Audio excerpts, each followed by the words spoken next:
Thank you to take your seats because we've got some people online who are waiting for us. Thank you very much. So the floor, this second part of the afternoon will be to Melanie, and as a member of management committee, she will moderate the two panels.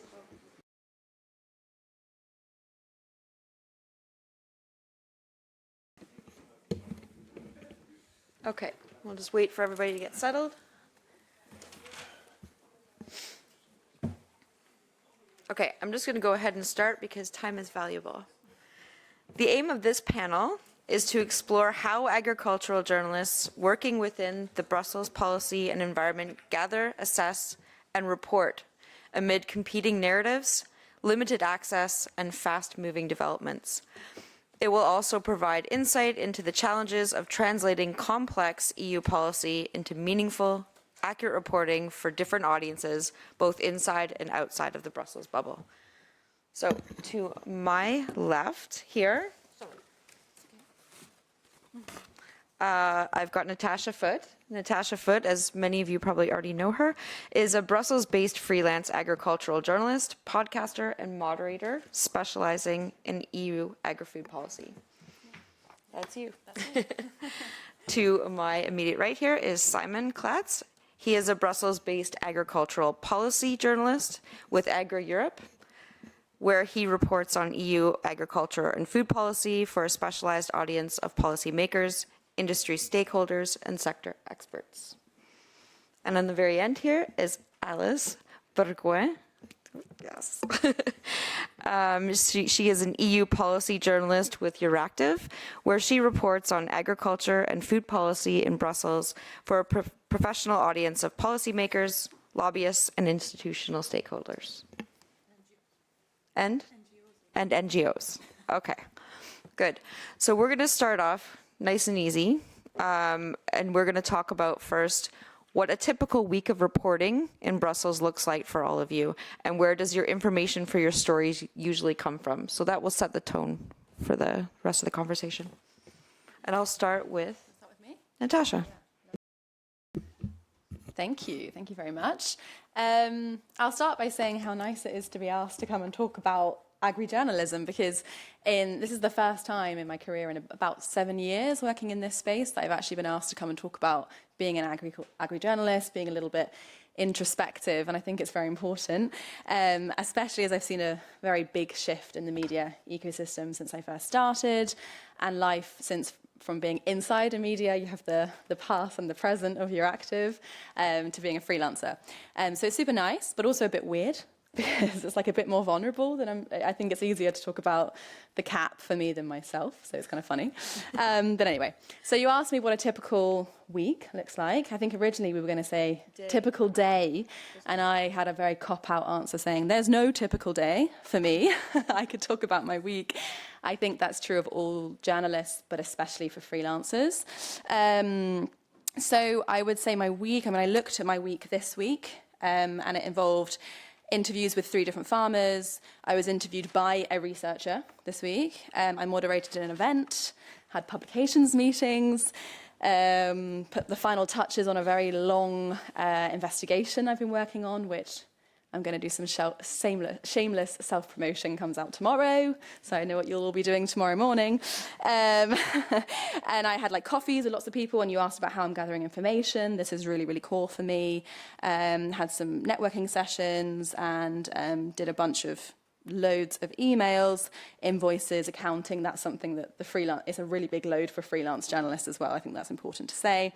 And then tomorrow I'm finishing the week by helping in the lambing season on a farm that I've started working with. And so that's actually become increasingly the highlight of my week. And I orientate my entire week around this now. I'm like, it's Wednesday, it's 2 more days till lambing. So that's my week, very diverse. And that really informs my journalism from mostly from, on the ground, meeting people, talking, events, going to farms. This is all really core for me in my journalism, this kind of like more human connection, all the contacts I've built up over the last 7 years, keeping them, feeding that kind of relationship that we have. So yeah. Okay, so moving on down the line, Simon, you want to talk next about how your week shapes up?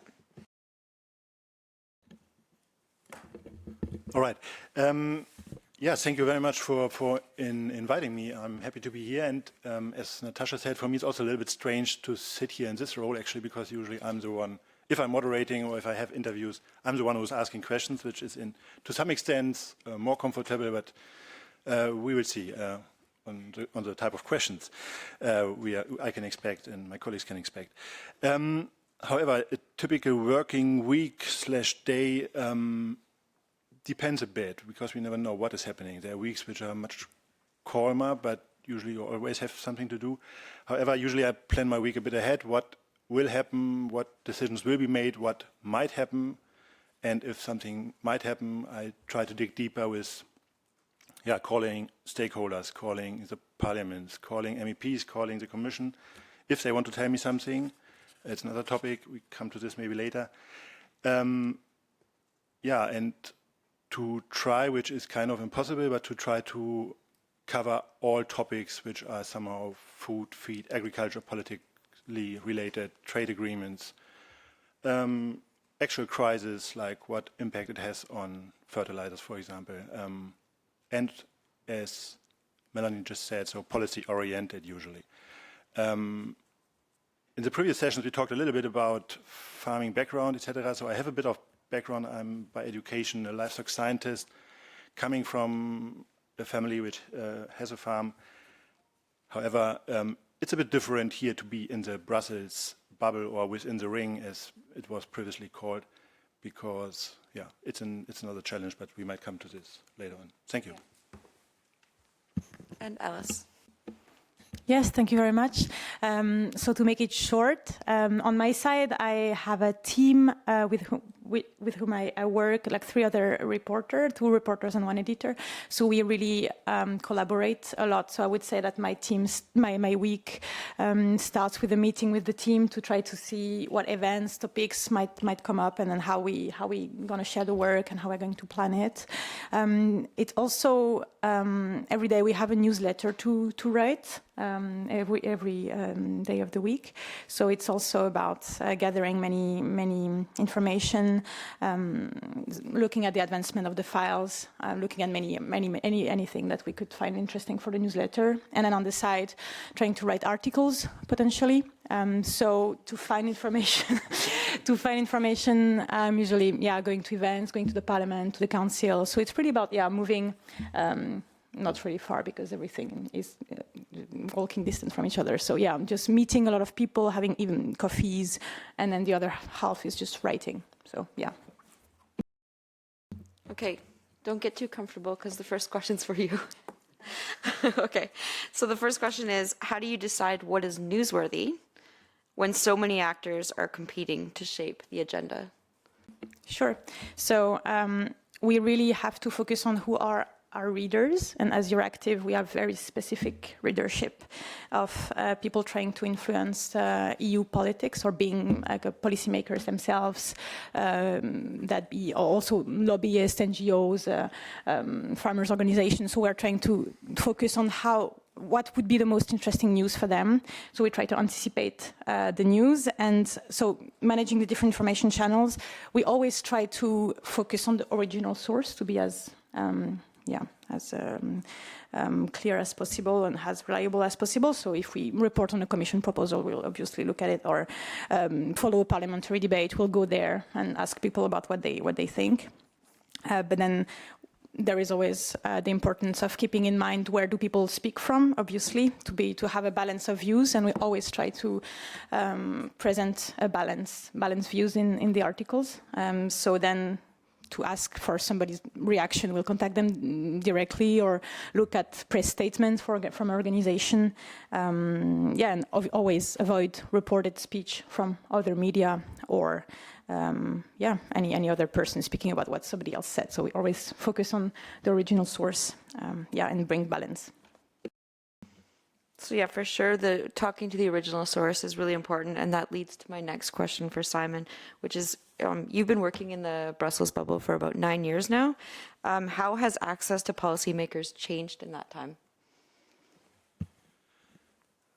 It's a complex issue. I mean, when I started here, I was not as I just mentioned, I was not a journalist by education, so I had to learn a lot at the beginning, especially with some help of some colleagues. However, what changed is what I can definitely see. At the beginning, it was definitely easier. When I came here 9 years ago, for example, the Agriculture Council is just an example. It's not not everywhere like this. You came usually at the end of the council. You got from official people. You got background briefings. They told you what happened in some rounds, what the ministers talked about at some lunches, which were not public by live stream or which are not public by live stream. And you get much more information also from, I'm working for the German-speaking part of Agra Europe. And for us, we are for sure naturally more interested what our minister, for example, what our minister is doing. And over the last couple of years, the first year of my role here in Brussels, I met the German minister 3 or 4 times in the first year. And now I had an interview with the German minister after 1 year, trying to get an interview. And no background talks or nothing. The previous minister, 4 years or 3.5 years he was in charge, I got 1 background talk. Or we as journalists, it's not only me. Official background talk. And that shows one big challenge I think me and also my colleagues are facing, that it's quite getting increasingly difficult that certain institutions, commissions, council, parliaments, maybe a little bit different depending on to whom you are talking, it is much more difficult to access information and to get access to information. I mean, the worst example was, or one of the worst examples in the last years was when the CAP proposal for the CAP after, Natasha is agreeing, was published, and I was sitting there, and the only access to information were some hearings, and if you were lucky, to some extent I was lucky, you know someone in the background within the Commission College telling you that Ursula von der Leyen and Commissioner Fito, for example, are still discussing backgrounds and are not agreeing on everything. And you were sitting there and you are just waiting. And it's one of the most important proposals the Commission in our sector will come up, and until the night, nothing came. I mean, nothing official that proposal somehow was coming, and it was quite challenging. And this is one example which I'm talking about. Okay, so in the lead up to this event, I was asked to submit questions in advance to avoid certain topics. Similar patterns are emerging more broadly with officials, companies, and institutions requesting written responses and even asking to review articles before publication. I'm sure we've all experienced this in the past. At the same time, we are seeing an increase in off-the-record press briefings. What do these practices signal about trust in the media and the state of press freedom? And how should journalists respond in order to protect independence and rebuild trust? And I'm going to start with Natasha. Thank you for that question. No, it's a very important. I just want to come back just on something that Simon said there, that I absolutely agree. I mean, I'm very expressive. You saw my face when you said about the technical brief. I mean, we didn't have we still to this day, I think I never had a technical briefing about the CAP. And that was incredible to me. This was the first time I saw, one of the biggest policies, one of the biggest EU policies, let alone agriculture, obviously the agricultural policy, be published. And getting information about that was genuinely painful. And the technical briefings that we ended up, or whatever we had, was so politicized as well. I was wanting technical information about how this worked, and it was a real question for, in terms of press freedom, information access, etc. Anyway, to come to your question, I mean, just to quote Julie and the first panel talking about, warning against a world without independent scrutiny, and talking about, the political hostility to journalism. I mean, something I've definitely seen since I first came here to now is that there's been a significant shift in the openness to talking to journalists. We had a short conversation before this panel. I think we were at least in agreement that there feels like there's more fear around talking to journalists, and more like, no, I can't say that, no, I don't want to talk to you, no. I do quite a lot of organic networking around a lot of the events that I moderate. That helps me quite a lot. But in general, I would say that many people have kind of cited this tightened control, on the narratives that are coming out of the institutions as opposed to previously, speaking out much less. As you said, getting something on record has been so painful. I talked about this investigation that I'm publishing tomorrow that I was chasing for like 2.5 months trying to get anything on record that was usable. And I ended up writing a quite like strongly worded, like, listen, I'm doing this with or without you, kind of like, you know, you want to say something useful, give me something useful, put it on record. And to come back to these questions, I moderate many panel sessions in Brussels, and I have noticed this is an increasing tendency. There are some people, and I think there are some allowances I would make in my work for giving some questions in advance and or looking at or checking the information. For example, if it's very technical or if I really want to get the best out of a researcher, I'm not looking to put them on the spot, be like, tell me the research from da-da-da-da-da, you must know off the top of your head. But that is very different than having a politician or someone from an institution that's on your panel. I personally feel like they should never have the questions ahead of time. Like their job is to respond to my journalistic questions. And I do see that there's also been a tendency to kind of control the moderation too, right? Like you mentioned, like, not these topics, don't do that. I'm like, no, I'm going to do what I'm going to. You've hired me as a journalist. Yeah. That's why I'm here, and I'm an independent voice in this, and that's the point of it. And we're going to get to actually something real out of this. Yeah. So I have struggled to navigate this. I moderate a lot. We already talked about the economic strugglings of freelance journalists. This is how I get by economically doing these events. And I think it's very important. And also even for like the trust you're talking about. If you feel like a panel has been all orchestrated, why are we listening to it? It's wildly boring. Yeah. And also not useful, and also, you know, not moving the conversation along. I went all around this, but I do think there is a big question mark here of how people are dealing with journalists and learning what they expect from the interactions. I'm going to move that same question down to Alice. Oh, sorry, I did that. Sorry. For me, it's a bit different because I started as a journalist here a bit more than a year ago, so that's the only reality I've known. So I feel like it's quite different depending on the institutions. I would say that the parliament is still quite open, and I mean, I guess for them it's hard for anybody to try to prevent MEPs of talking to the press, and it's quite good. I hear the similar concerns from my colleagues. I think it's quite interesting. It questions, like, even it poses a philosophical question of to what extent citizens must know what's going on behind closed doors, to what extent leaking information or asking the wrong questions can harm the decision making. But that's as regard to what we can do. It's only, I guess, expose the tighten control on information. That's it. Do you want to answer that question too? I'm not sure. I want to answer the question, but I'm not sure if I can contribute much more. I mean, what I can say, or as I said already, I think the parliament is a bit different because they have a natural interest to communicate their issues as representatives of the people. What I can see in the parliament that I don't want to get too political, but we can see that the quality, I think, or from my point of view as someone who's following it, the quality of discussion can be improved, let's say it like this very diplomatically. And I don't mean everyone. There are very brilliant politicians who know their files very well, but there are certain type of politicians who, whatever the discussion is about, they all the time say more or less the same. So you don't really see that there is a kind of genuine interest to improve politics or to bring them forward. And as I said, I don't mean everyone, so I would just like to underline that. But definitely, Council and Commission, we definitely can see that there's more and more. There are more and more efforts to control what we are doing and how we are doing, and to try to intervene into our job. Yeah. So Simon, I'm going to ask you a follow-up. What role do informal networks and off-record conversations play in reporting EU agricultural policy in your world?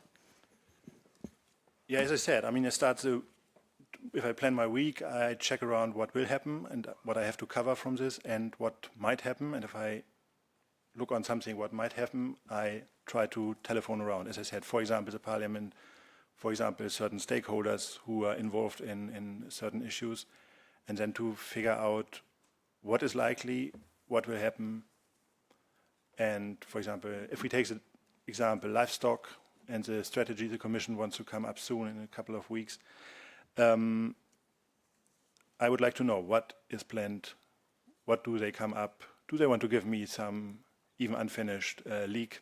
So you have to be, it's a tricky thing, but I will not tell all my secrets how to get them. And I don't have that many or time to do that.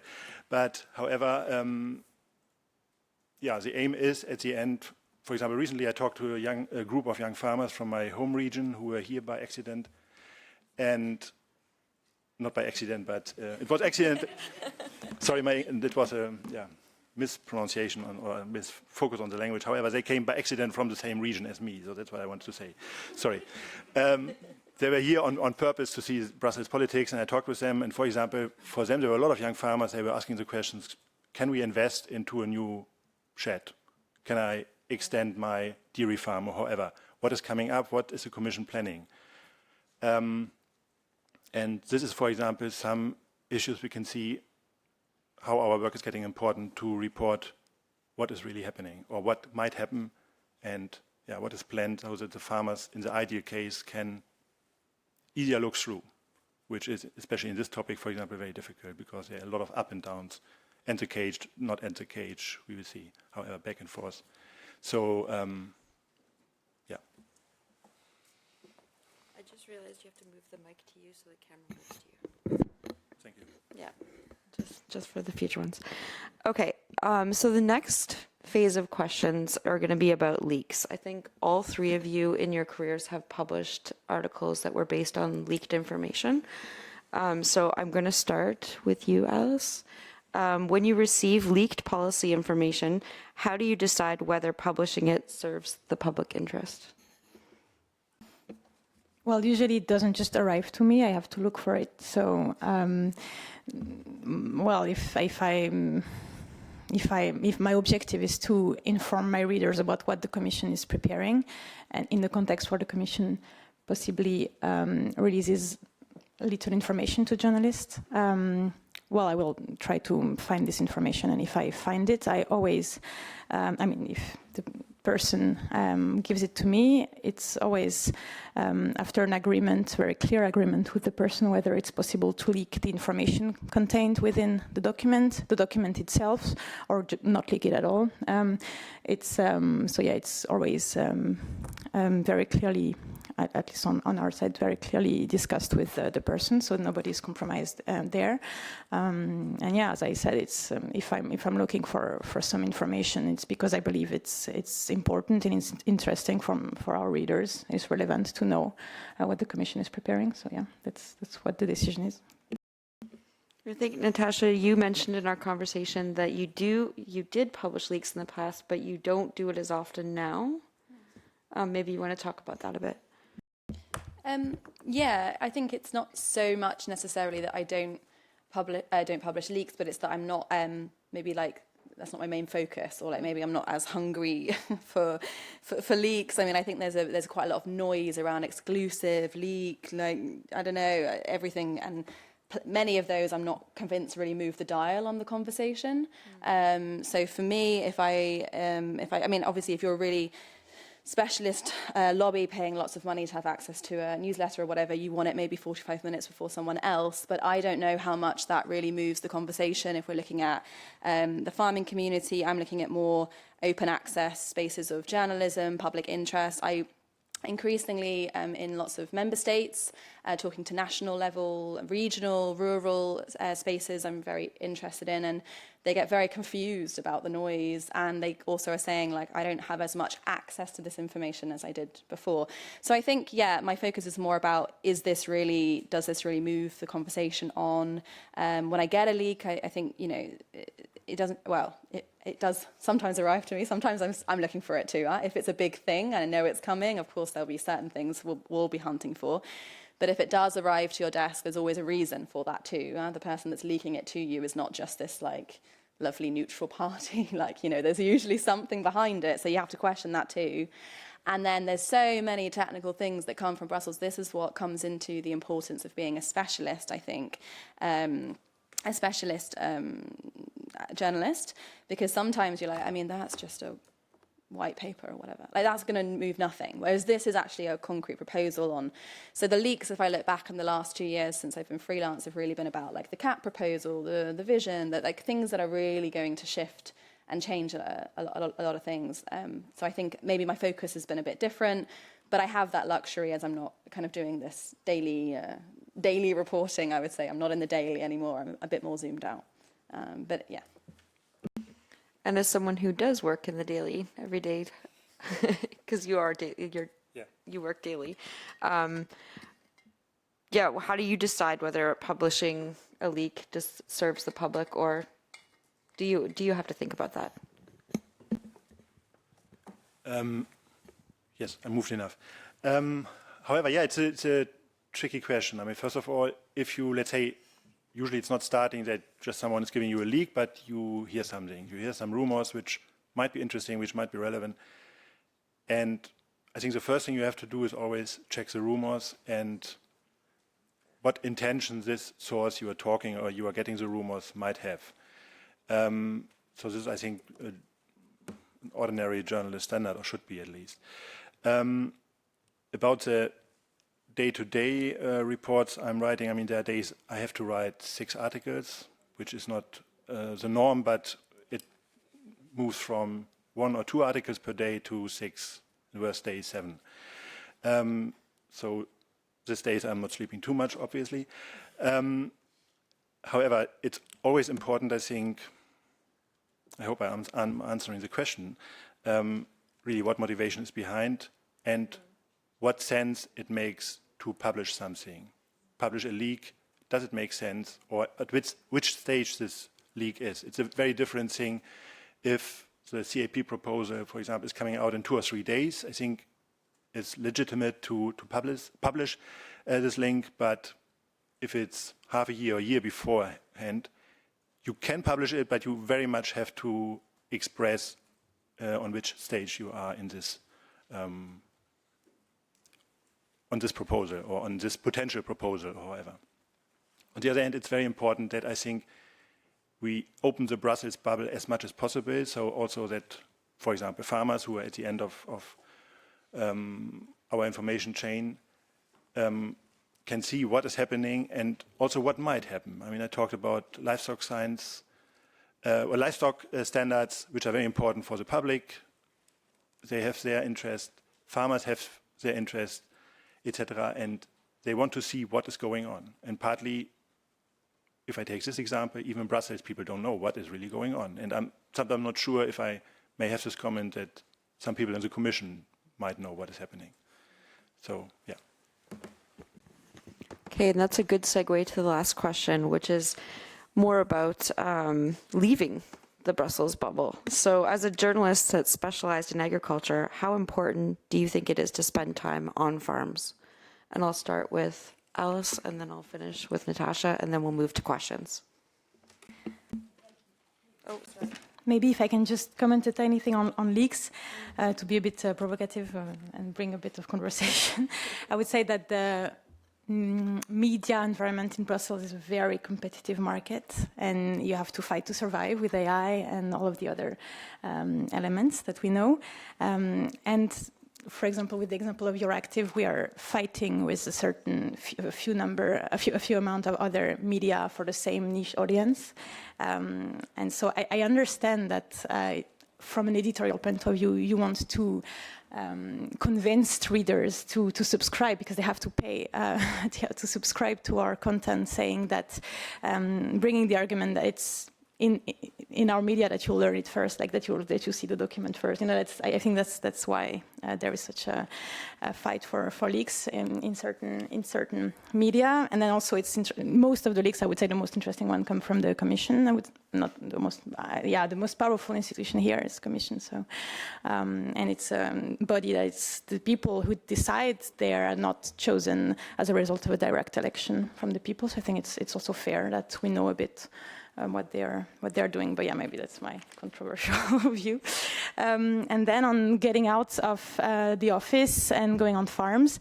So I don't have an agriculture background myself, so it's very interesting as much as I can to try to observe on the ground realities. And I'm very thankful for sometimes people also invite you to see a certain reality. Of course, it's always with an objective in mind. So yeah. But it helps, but it's also a luxury to have the time with a newsletter a day and a few articles as well. It's difficult to find a few hours to leave Brussels, but it's when you can, it's very valuable, and I really see it. But what helps is also speaking with people who come from the farms and who have experience in research, who have experts, who are able to also summarize a bit what you can learn there. But it's true that nothing replaces face-to-face interaction and observing elements on the ground. So yeah, very important. Yes, I absolutely agree. I do think it is a big issue in journalism in general that I think it's prioritised less and less. I mean, you said it's a luxury to go to farms, and I do think as an agricultural journalist, like, it should not be seen as you should have an environment around you that facilitates you to go. Even if you have daily obligations, I do think it's absolutely crucially important to have this close connection with kind of looking what's really happening on the farm. Like, otherwise, why are we doing our job? Like, what's the point? Like, this is about the actual rooting your journalism in the real, and about the actual food production system. It's not what happens in Brussels, but the people growing our food, the people eating it, and the people buying it. I think it gives sense to my work, and I also think it really is very important to give you some perspective on the work that you're doing, not just some sense. For me, it gives sense as well. Like, I often think of the person that has told me this thing, and I think, oh gosh, like, I really want to push this, help or write this thing. I'm also very kind of emotionally involved in my beat, and that can be a help or a hindrance, but I really do care also about getting the right information out, and I think that's a key part of it.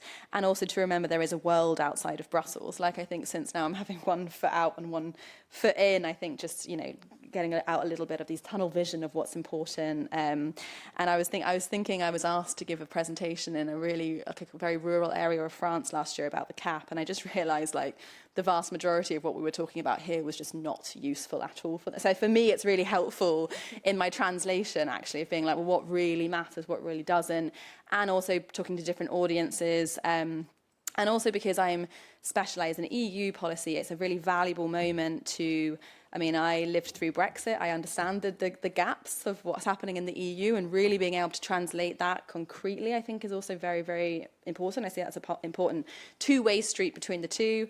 And I also see lots of parallels between the struggles of, like, in the agri-journalism and in the farming sector. So sometimes it's also nice to understand this, like mental health problems, economic, not being economically viable. I think these are all things we can share together, and I think that really helps and inspires my work in a big way. Okay, and with that, we're going to open up the floor to questions, or if there are any online questions, because I know there's a lot of journalists online. No? Okay. Lady here. It's Berta, right? Hello, my name is Birte Steenberg, and I come from AVEC, the European Poultry Meat Association. And thanks a lot for inviting us to this symposium. It's very, very interesting. I was tricked a little bit by you explaining that you are facilitators or moderators at many panels, and I've seen you're doing a great job. Then when we talk about panels, how do you as journalists see that different media outlets here in Brussels, they make their panels for different debates on the basis of how much the people who are invited for the panels are going to pay for a seat? Is that good journalism?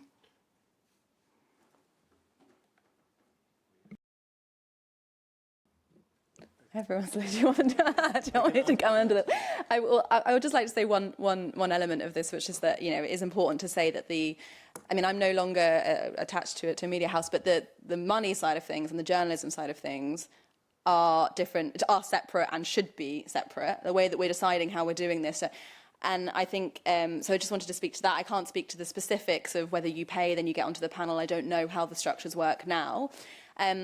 That being said, I do think, you know, there's been moments in the past because of this economic instability in journalism where there is way more kind of pressure from the commercial side of things, and there comes into the conversation about people wanting to see articles before they're published, or not understanding the limits of journalism and sponsored content. And I think that really links heavily to the trust question. I think at least from my time, it wasn't that you could pay and then you were on the panel. It was that you are an independent sponsor of it and it allows the event to happen. But perhaps that's evolved with the time, and I didn't know the commercial strategies, and I shouldn't know them either. But obviously there is a connection and a tension. I do appreciate that, but perhaps, I don't know, one of the other panelists wants to come in.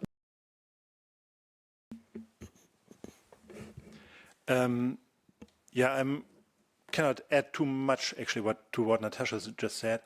What I can say, I think the more someone allegedly, let's say, paid to sit on a panel, the worse the discussion is usually getting. Or you can see that, I mean, sometimes as a journalist, I'm on conferences and you watch and you see 5 people, all in all, except some nuances, have the same opinion. And if I might advise them from this podium, if they want to hear that, usually then I'm not writing an article about this. So if they want it published, then make it a little bit more, I don't say controversial, but a bit more, founded on different arguments and what policy is actually about. That we have different, or depending on the side you are standing or you're working for, you have different opinions, different views on the things. I can just say, I didn't really realize it. I'm not moderating as much as Natasha, I imagine, but I do a few moderations per year. I'm not aware of that this happened where I was moderating. So if you have high standards and you have also the aim that something is reaching out this conference room, I can always advise do it a bit more balanced from the point of view, the commission, Freudian, whatever. Opinions are spread around or given to the public. Can I? Oh, sorry. Oh, just to follow up, I totally understand and respect that journalism and the commercial side is totally separated, and I know that. I just wanted to highlight this where a lot of people heard about it, because I think you as journalists, you should try to go back to your high people who are paying the bills and say, if we want to make good journalism, then this might not be the best idea. For example, thank you so much for the question. At Euractiv, for example, we have a whole team doing events, which is on the marketing side, commercial side. So we don't interact that much with them at all, which is good because you don't want to be influenced by any potential, I don't know, client or whatever. But it's true that I've also never heard of the practice of somebody paying to be on the panel, but it doesn't mean it's not done. Probably it's done if you say it. But for example, having never heard of this and having only limited contact to our events team, on our side, it's not something that could have really been raised by anybody. Sorry. All right, sorry. Just one little comment. So, for example, I organized recently a conference. I did everything more or less, except some help from outside. And my aim was to represent the different opinions and not that someone is paying to give us information. I mean, I wanted to see someone from the left side of the parliament, the right side of the parliament, farmer side, organic side. The commission was there, and that was our aim, and not someone is paying, and at the end the whole conference is boring or, however. For clarity's sake, no one here has been paid to sit on the panel, and no one is getting paid to sit. No one has paid me. I'm going to ask the lady in the back. Thanks a lot. This is Katerina from the European Economic and Social Committee. I'm the press officer who is covering the last 10 years the agriculture issues of the European Economic and Social Committee. I'm the guy who is spamming your mailboxes with press releases and web stories. So I have a question for you. Thank you very much for this panel. Very much useful for us. We are in the other side of the information. Do you think that the agricultural reporting nowadays reflects the diversity of the farmers' reality in Europe, or it's dominated by the big actors and the main, let's say, narratives? Do we still have space for the reporting on farmers' reality, diverse reality, actually? Thank you very much. Okay, so I'm just going to say we're going a little bit over time, so we're going to answer this as quickly as possible so we can move on to the second panel. So who wants to take it? I'm just one of you. I mean, I can start. I understand your question. I'm going to take the first exit. No, I mean, on my side, I'm reporting on agriculture policy, so what actually is happening in Brussels rather than on the fields. But I see what you mean. I'm sure there is what we were saying earlier about the reputation of agricultural journalists being on the side of farmers. I think it's not necessarily totally unfounded. I think it's quite often that you can read articles that take the side of farmers, and I can understand why. I think that the freedom we have now with internet and the multiplication of media is that you can find really easily the perspective of different actors when you look for it. And I would say that reliable media always try to have a balanced view, so you can find what you want, I think. But yeah, I understand what you mean.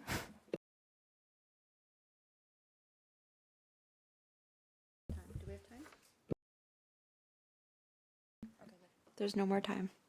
I'm sorry. Okay, thank you so much for all three of you being here.